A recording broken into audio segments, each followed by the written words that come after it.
applied physics group, who tells me that recently he's managed to entangle a photon with a crystal. With the goal of making a quantum repeater.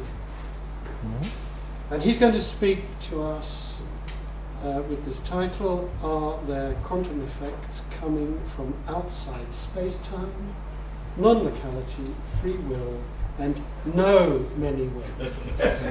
Exact. Okay, the last part is only for those who need it. So I want actually to start my presentation by telling you about EPR, Bell inequality, and giving actually a slow presentation of all that. Actually, you heard already a lot about it, but I'm not sure we really all follow the details of the argumentation, especially that I think that the historical argumentation is kind of outdated, and you can actually draw quite more conclusions from this situation. This is also a picture of Geneva. So Geneva is somewhere here, Lake Geneva. And so we'll often talk about Alice and Bob, our two friends who make these experiments. And so one of them in this experiment, for instance, was in this village west from Geneva, and Bob in another village east of Geneva. Just to put the scale of what a quantum experiment is, you can see it requires a satellite picture. So what is this entire scenario? We're always talking about two physicists, or two persons, Alice and Bob, and they can be at this big distance, in principle arbitrary large distance, and they hold some quantum systems. And because these are quantum systems, I put a psi here, but it doesn't really matter. But we hold some quantum systems, and the game now goes like that. Alice at some point decides to perform some measurement, but she has a choice between several possible measurements, and I label them X for Alice and Y for Bob. So the inputs, as we call them, or the measurement settings, are three choices. And of course, when you make a free choice, it has consequences. And the consequences, or here the measurement outcomes, I will label with A for Alice and B for Bob. And so these are the consequences. So we are very used to this kind of situation. And very often, in this case, we get correlations between the outcomes. But now, if there is a big distance between Alice and Bob, and if, as quantum physics tells us, this psi describes the complete state of the system. So there is no ignorance at all here. It's a pure state, as Gilles just introduced. So there is nothing hidden or nothing unknown here. And there is no noise also here. So we would expect that this probability of getting the results AB when we do the measurements XY, so this conditional probability of getting AB when we perform the measurements XY, should factorize, because there is something that happens here, far away in one direction, and something that happens there, far away in another direction. And the fact is that this is not the case. So we don't have that the conditional probability factorizes. What quantum mechanics tells us, it's different, and it's confirmed by experiments. So somehow the two sides are coordinated or interact, something like that. But also, we also heard this morning, all that happens without signaling. But nevertheless, we have that what happens on Alice's side is not independent from what happens on Bob's side. So spatially separated systems are not logically separated. And that is what we mean by quantum physics is non-local. Now, so far, this is only something about quantum physics. But quantum physics might not be the end, or is certainly not the end of physics. So let's continue looking at this situation, but now I put here some lambda. So lambda is still describing the physical system held by Alice and by Bob. But I would like you now not to think of lambda or these old-fashioned local hidden variables, but a way to think of lambda as the physical state of the system as described by any possible future theory. Could even go further and say lambda is the state of the universe, except, well, sorry, let me say it here. Except I need, of course, that there is still free choices here for Alice to make the decision which measurement to perform, and for Bob, which measurement to perform. But except Alice and Bob's input, lambda could determine the entire universe. And now we make the following assumptions. That's actually John Bell. So we assume that now given lambda, so lambda now is describing the universe including all possible source of noise, but so it's no longer noise because it's included into lambda, and there is no ignorance. It's really describing everything, absolutely everything, and not only according to today's physical theory, but including tomorrow's and the day after tomorrow's, all future possible theories, all possibilities. So if we include everything, locality implies that we would get now equality, contrary to the quantum description. We would regain locality here. The only extra assumption besides this locality assumption that is needed here is what I already said. Alice and Bob need to have the possibility to freely choose their inputs, X for Alice and Y for Bob. And also they have to be able to read the outcome. Of course, Alice has to be able to understand she got an A out, and she may be able to copy it on a piece of paper or just to remember it. And the same for Bob here. Now, if we make this assumption and do a little bit of mathematics that I don't want to do here, then the conclusion is something known as a condition, a Bell inequality. And now if we do the experiment, and that has been done by Asper, was mentioned this morning, I think, and many more people since then, and actually also before by John Clauser, we get a violation, an experimental violation of Bell's inequality. And from that we conclude non-locality. But now we conclude non-locality not only about quantum physics, but it tells really something about any possible future theory, which has to be, of course, compatible with today's experimental observation. So because it is not only quantum theory which has to be non-local, which violates this locality assumption, we should conclude that it is really nature herself that is non-local. Any theory about nature which will be compatible with today's experimental observation will have to have this non-locality built in. So we can do the experiment, and actually so in 1997 we performed the first experiment outside the lab using the Swisscom network, whatever, so big experiments and violation of Bell inequality, so nature is non-local. So that I think is already fascinating in itself and raises quite significant questions, which you can phrase in different ways. For instance, how can these two locations out there in space-time know about each other? How do these two regions there manage to coordinate their actions?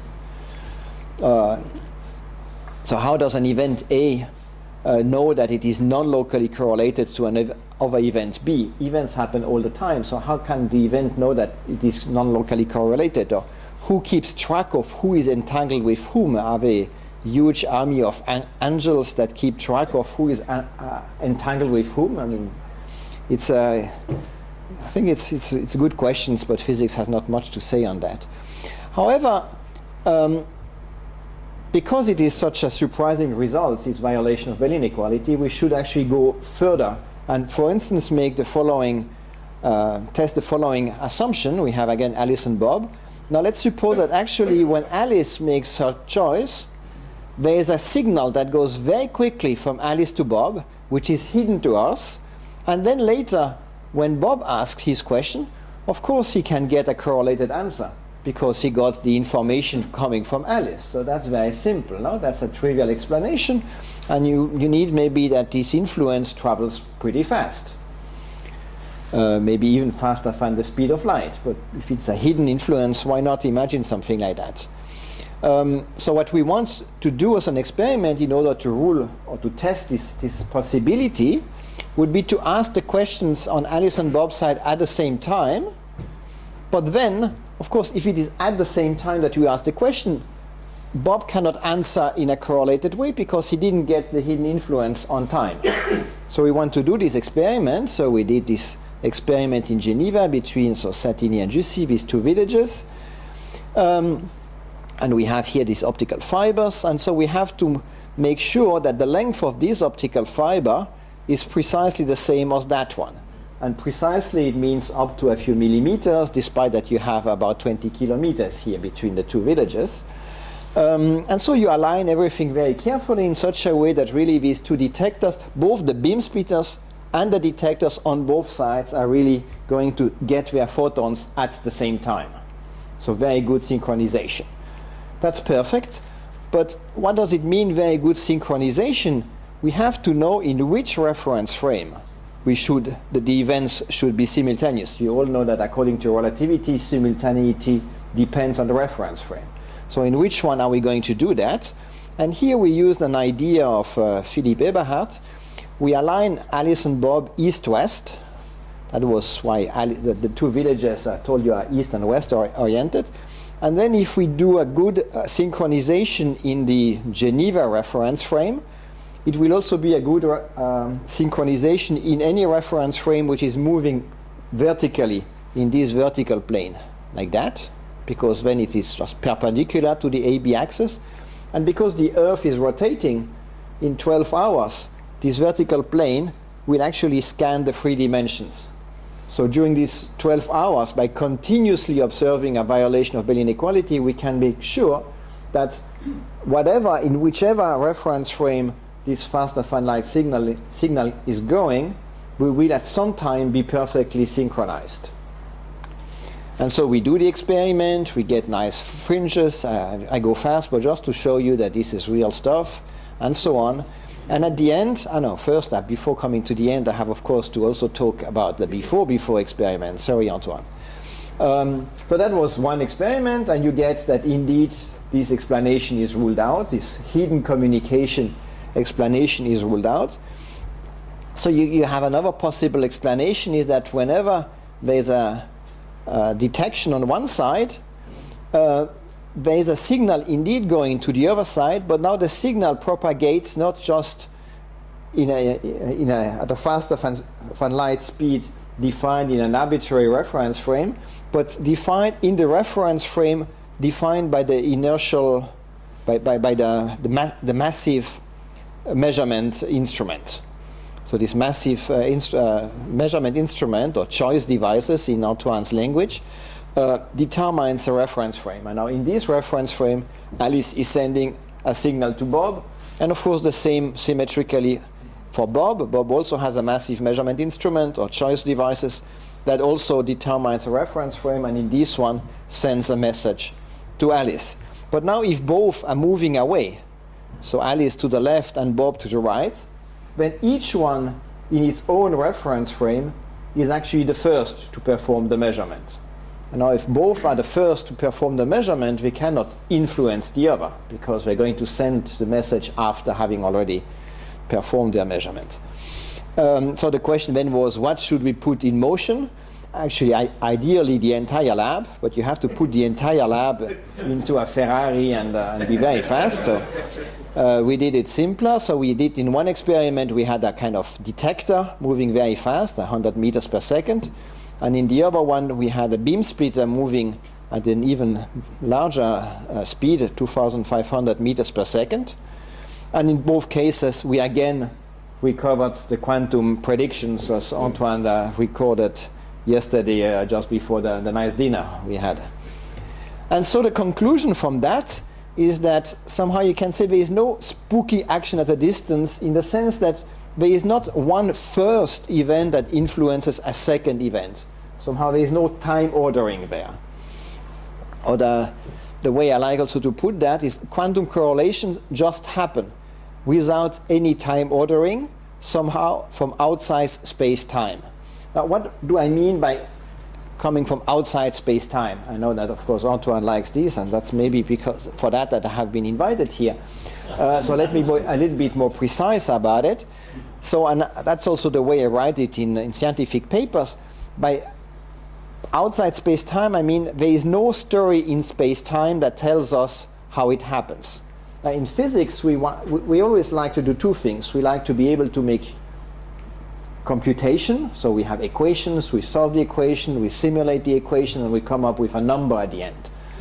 But we also like to tell stories. When we start a course in physics, we never start with an equation. We start with stories. We tell how things go on. And the stories go on in space-time. We say, okay, and then this person sends a fax to that person, and that person then does that, or the moon attracts the water of the ocean, and that gives rise to the tides, and so on. And what I mean here is that in the category of tools we have to tell our stories, they all happen in space-time, and none of these tools is sufficient to describe the non-local correlation. So we need new tools, and these new tools will necessarily have to go beyond space-time. And since there is a question session soon, you can ask me more about that at this point. Exactly, so I go to the second part of the talk. So this is the main conclusion of the first part. Now the second part, many worlds, or I should have written, of course, no many worlds. But what is many worlds? We just had a presentation of that. So many worlds is, for instance, I have an initial state, and I'm asking myself, how shall I go to work today? And I have a choice here. And the choice is, well, I can go by bike or I can go by car. And my choices have consequences. For instance, I can arrive safely, and if I choose a bike, I can have a bike accident. If I choose a car, I can arrive safely, or I can have a car accident. Okay, that's kind of very banal situation. But according to the many worlds, that never happens. What happens to the many world, or the church of the large Hilbert space, is that we actually do everything in superposition. So we go by bike and we go by car, and then of course all the consequences also happen in a huge superposition. Okay? But now, at some point I also want to go back home after the end of the day. Huh? So now the situation is that I arrived safely by car and I want to go back home, plus superposition, I arrived safely by car and I want to go back home. Fine. But now you have to realize this I here and that I here have to act differently. So I have to make a different way of, my body has to move a different way in order to go back here, of course, by bike, and here to go back by car. So the I is no longer one I. There are several myselfs.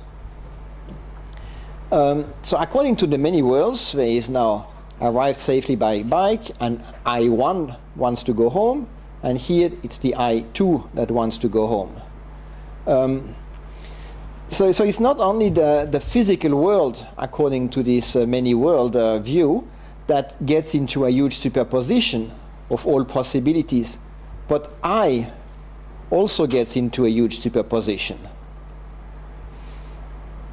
And here, actually, I'm really getting against many worlds, because there's nothing I know more, in particular I know it much more than any equation, including the Schrödinger equation, or including the linearity of the Hilbert space and the linearity of quantum dynamics. There's one thing I know more than all that, is that I'm making choices that have consequences. So this kind of picture is just impossible. Now, maybe I want to just in 1-2 more minutes say why I'm actually very dismissive with the many worldview, while at the same time I was very fascinated by the idea of the before experiment, or by testing the idea of this hidden communication, which are also kind of wild ideas, no? Equally wild, or maybe. But I think there's a big difference between many worlds and this wild idea before, hidden communication, hidden variables, things like that. I mean, all the assumptions before really had some explanatory power. I could explain them, okay, when Alice gets the question, there's this hidden message going to Bob, and then Bob, of course, takes that information into account before producing his result. There is an explanation here. I can tell you the story. You just heard it. And moreover, I could test them experimentally. On the other hand, on the contrary, I do not see any explanatory power in the many worldview. It seems to be made just to prevent one from asking questions. The question it prevents us to ask is, when does the measurement take place, or when does the collapse of the wave function happen? Indeed, I don't know the answer to that question, but that's not a reason for avoiding to ask the question. The second is, also in the many world, it has somehow built in the impossibility of any test. So for me, this is un coussin de paresse. I don't know how you say that in English. Literally, it would be a cushion for laziness, but I'm not sure this is an English expression. But the Spanish, well, there are few who understand Spanish. Anyway, I would even go, the many worlds, or the church of the large Hilbert space elevates the linearity of the Schrödinger equation to religious belief. Let me just, in the last minute, now the chairman is standing, just tell you that there is another way also of looking at that, which I find also quite interesting and probably relevant for this kind of meeting. So we said it's very important that Alice be able to make free choices about her measurement, the same for Bob. And as I said also this morning in one of my questions, it's very important for science to be able to decide to make a test and when to make that test.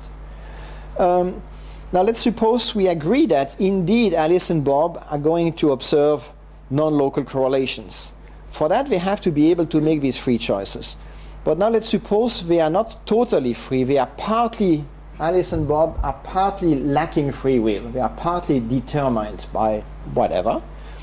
Then if they have a lack of free will,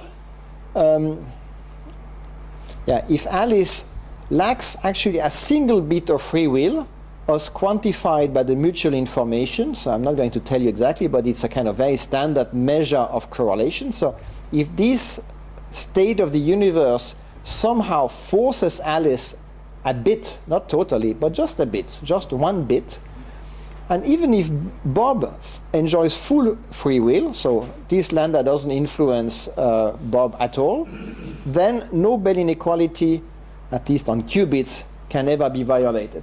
So if you take this idea of free will seriously, and you go to this idea that this lambda is just a state of the universe that determines everything, but leaves some free will for the choices, you can even quantify how much lack of free will you can tolerate. And I think it makes the entire situation, at least for a physicist like myself, very satisfactory, because then I can come up also with equations and numbers, and I can publish these kind of results. Okay, final conclusion, last slide. So any future theory consistent with today's experiments has to predict non-local correlation, hence nature herself is non-local.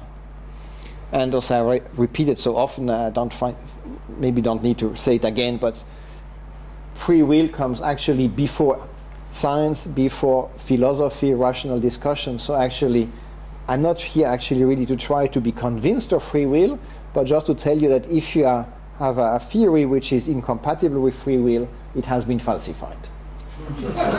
Thank you.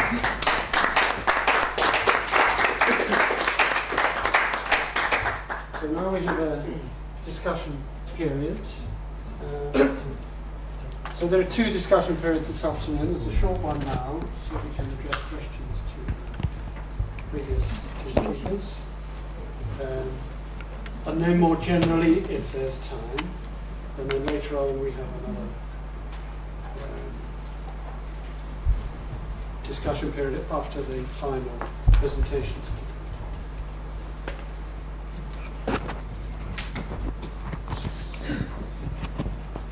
I'm not sure that you need to record.